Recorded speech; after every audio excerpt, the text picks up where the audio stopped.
Good evening and welcome to a wet Washington, D.C. as we get ready for week 3 of the Ultimate Frisbee Association coming your way on UFA.tv.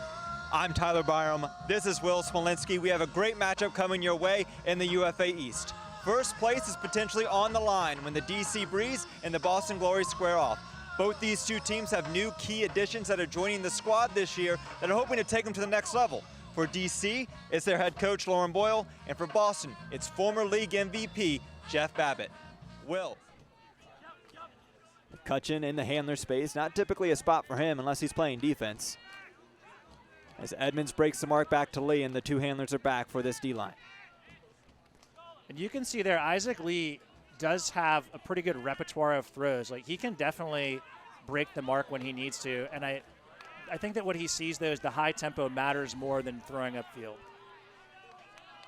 Doorstep of the end zone now. Luke Rafus floats it up to Lee, and Isaac Lee gets the goal for DC. They break right back.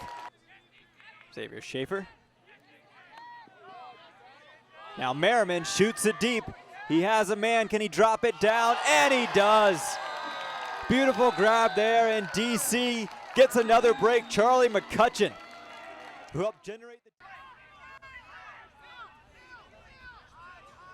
Oh, and a layout grab there. Thomas Edmonds. He'll sneak up on you like that. Out of his timeout. Here's Johnny Malks, a true hybrid, who has had a great start to this UFA season. Nice throw there by Gus Norbaum to break the mark, and it's just two-man game. Back and forth they go. And yep, instead it's Aroy that steals that one there from Malks. I believe that's who Gus was looking for, but Aroy gets the goal. That's Andrew Roy. Stats hadn't quite refreshed yet, so it was saying this time clock was 0 on the board. Deep shot here for Boston. Sandwich going up and coming down with the disc just outside of the end zone. Boston gets the goal. Tanner Johnson. Boston seems more concerned with Rowan coming back under when he's deep in the stack, so he just kind of crept a little bit closer to take that kind of horizontal cut. McDonald got it to Jurek, over to Bonet. Second effort, knocked away. Both players went up early. It's something that I saw in the first 2 weeks too, but they were kind of getting away with it because both Salt Lake and Philadelphia were playing kind of saggy off the handlers, so they could always kind of find somebody because there was so much space to work with. Monroe with a nice break throw to Roy. Roy across. Rowan thought about it. Now does it and is able to find his teammate Johnny Malks going for the up line. I think that by Luke playing that way, he can kind of push Simon out because he can catch up to him. Sadok. Help defense there from Bloodgood. A floaty disc put up and knocked away. Isaac Lee, as well as Rami Paust in the area. I believe it's Lee that resets DC with the disc at the brick line. And this is where DC needs to keep on moving the disc, right? And so that's what they want to see, is they want to see if they don't get that flow continuation on the other side to bump back right away. And Tyler Monroe, who's probably ran about 2 miles on this point, finally gets his deep shot and gets the break for DC. They're up by 3. Philadelphia was able to stay, but then after a couple of breaks, it was all DC in the final quarter. Sadok rips one downfield. 2 DC defenders there. Oh, and Grovic macks it to Babbitt. Oh, no. Babbitt a little bit gassed, covered by 2, and then finally punching it in is McSweeney. Oh, man, Grovic's going to wish he had that one back. And a bit of a heads up. Stang Osborne getting a touch, still running down the field. Here's Luke Webb, rookie out of Carleton. Back to Stang Osborne.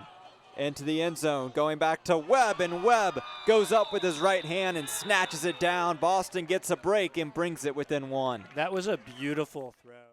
I think at this point you just want to punch it in. And then a drop. That's what you can't have. That might have been Isaac Lee trying to look too far downfield.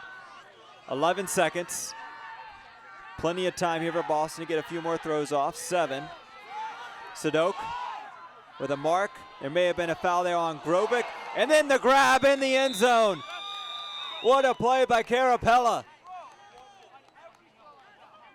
Defender came flying in, trying to get the block, and Carapella up Bonet and really got the attention of the Breeze front office as Rowan catches the disc through traffic and then sends it to Bonet on cue.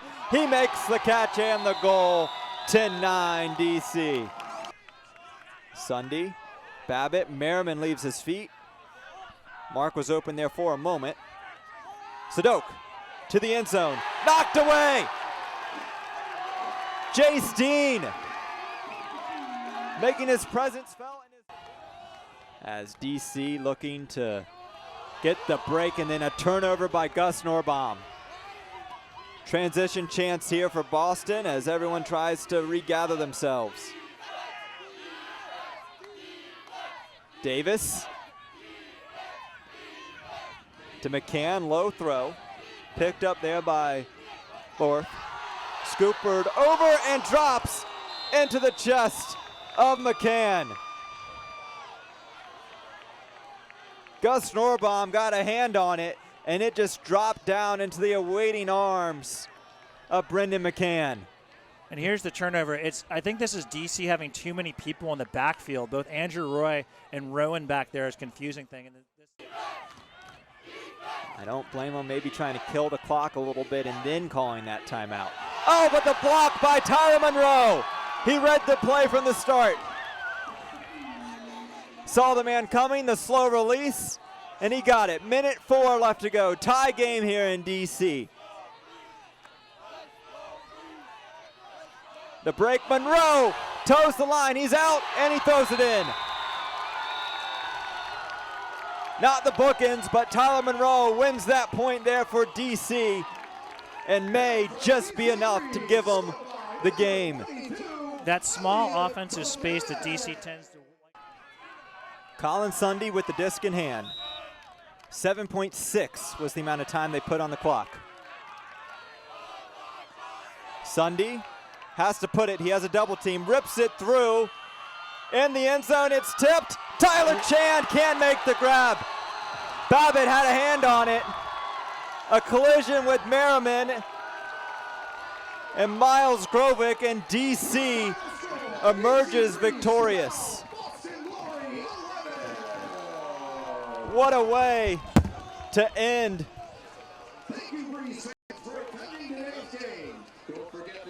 DC